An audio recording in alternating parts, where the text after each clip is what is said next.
मेले में सब खिलौने ले रहे थे। तब नरेंद्र नामक एक लड़के ने 2 रुपए का एक शिवलिंग खरीदा। अब भी उसके पास एक चवन्नी बची थी। उसने एक लड़के को रोता देखकर उसने पूछा, क्यों रो रहा है? मेरे पास एक चवन्नी थी, कहीं गिर गई। अब मेरी माँ मुझे बहुत पिटेगी। कोई बात नहीं, यह लो चवन्नी। नरेंद्र ने अपनी चवन्नी उसे दे दी और आगे बढ़ गया। अभी नरेंद्र कुछ दूर ही गया था कि सामने से एक मोटर आती दिखाई दी। एक छोटा सा बच्चा उस मोटर से बिल्कुल बेखबर चला जा रहा था। नरेंद्र ने झपट कर उस बालक को खींच लिया। एक पल की देरी होती तो वह बालक मोटर के नीचे आ जाता। इस झपटने की क्रिया में नरेंद्र के हाथ से शिवलिंग छूटकर गिर गया और टूट गया। इस दौरान इकट्ठे हुए लोगों में से किसी ने कहा, बेचारे का नुकसान हो गया, कितने चाव से खरीदा था शिवलिंग। इससे क्या, इस बालक की जान बचाना मेरा कर्तव्य है। वस्तु से भी व्यक्ति का जीवन ज्यादा महत्वपूर्ण है। मानवता सबसे ऊपर है। बचपन से ही ऐसे ख्यालात रखने वाला नरेंद्र आगे चलकर स्वामी विवेकानंद के नाम से प्रसिद्ध हुआ। बात सन 1885 की है। पूना के न्यू इंग्लिश हाई स्कूल में समारोह हो रहा था। प्रमुख द्वार पर एक स्वयंसेवक नियुक्त था, जिसे यह कर्तव्य भार दिया गया था कि आने वाले अतिथियों के निमंत्रण पत्र देखकर उन्हें सभा स्थल पर यथास्थान बिठा दे। उस समारोह के मुख्य अतिथि थे मुख्य न्यायाधीश महादेव गोविंद रानड़े। जैसे ही वह विद्यालय के द्वार पर पहुंचे, वैसे ही स्वयंसेवक ने उन्हें अंदर जाने से शालीनता पूर्वक रोक दिया और निमंत्रण पत्र की मांग की।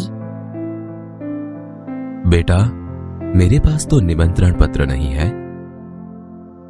क्षमा करें, तब आप अंदर प्रवेश न कर सकेंगे। द्वार पर रानड़े को देखकर स्वागत समिति के कई सदस्य आ गए और उन्हें मंच की ओर ले जाने का प्रयास करने लगे। श्रीमान, मेरे कार्य में यदि स्वागत समिति के सदस्य ही रोड़ा अटकाएंगे तो फिर मैं अपना कर्तव्य कैसे निभा सकूंगा? कोई भी अतिथि हो, उसके पास निमंत्रण पत्र होना ही चाहिए। भेदभाव की नीति मुझसे नहीं बढ़ती जाएगी। यह स्वयंसेवक आगे चलकर गोपाल कृष्ण गोखले के नाम से प्रसिद्ध हुआ और देश की बड़ी सेवा की।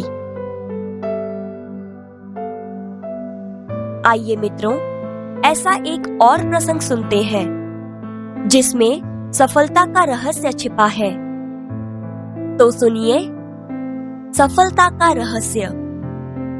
अंडर 14 क्रिकेट टीम के कप्तान के रूप में एक लड़का अपनी टीम के साथ क्रिकेट मैच खेलने के लिए अहमदाबाद में आया था। उसकी टीम 5 स्टार होटल में ठहरी थी। सुबह उठते ही पूरी टीम कोच मैनेजर के साथ अल्पाहार के लिए तैयार थी। एकमात्र कप्तान नहीं दिखाई दे रहा था। उसे ढूंढने के लिए पूरी टीम लग गई, पर वह नहीं मिला। बाद में किसी ने जाकर उसके कमरे की गैलरी में देखा तो वह एक हाथ से गेंद फेंक रहा था और ज्यों ही गेंद दीवार से टकराकर वापस आती थी तो दूसरे हाथ से बल्ले से गेंद को खेल रहा था।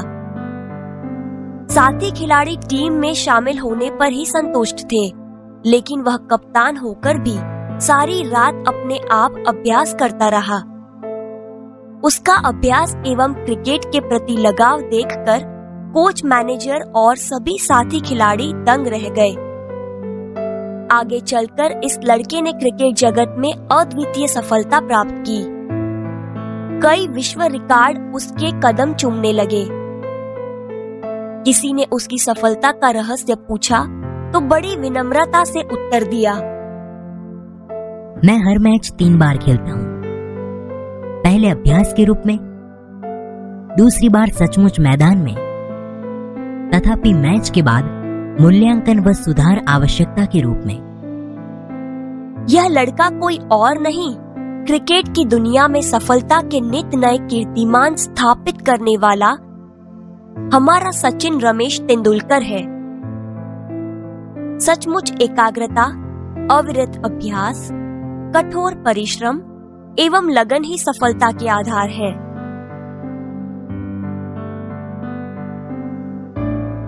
एक दिन हजरत अली राज के खजाने की जांच करने गए। काम करते करते अंधेरा हो गया। मोमबत्ती जलाई गई। थोड़ी देर बाद 2 सरदार अपने निजी काम के लिए उनके पास आए। हजरत अली ने उन्हें बैठने के लिए कहा। हिसाब की जांच पड़ताल पूरी हुई। हजरत ने मोमबत्ती बुझा दी और मेज के खाने में से दूसरी मोमबत्ती निकालकर जला ली। सरदारों को यह देखकर बड़ा आश्चर्य हुआ। हजरत अली ने एक मोमबत्ती बुझाकर दूसरी क्यों जलाई, यह सरदार न समझ सके।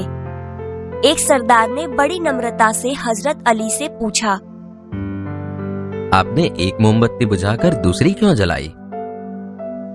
भाई, अब तक मैं राजकाज का काम करता था, इसलिए राज की मोमबत्ती जला रखी थी। अब निजी काम शुरू हुआ है, इसलिए मैंने अपनी मोमबत्ती जला ली, नहीं तो मैं चोर या हरामखोर कहलाता। हर एक आदमी को चोरी और हरामखोरी से बचकर चलना चाहिए, चाहे वह अमीर हो या फकीर। देखने में तो यह बात बहुत छोटी सी लगती है, पर बड़े महत्व की है। अब हम आजाद हो गए हैं। राजकाज का काम तभी अच्छी तरह से चल सकता है जब लोगों में इस तरह की प्रामाणिकता हो। हमारे पुरखों ने कहा है, मां गृधः कस्य स्वीद धनम, किसी के धन माल की लालसा मत करो, यह मनुष्य के लिए सबसे बड़ी सीख है।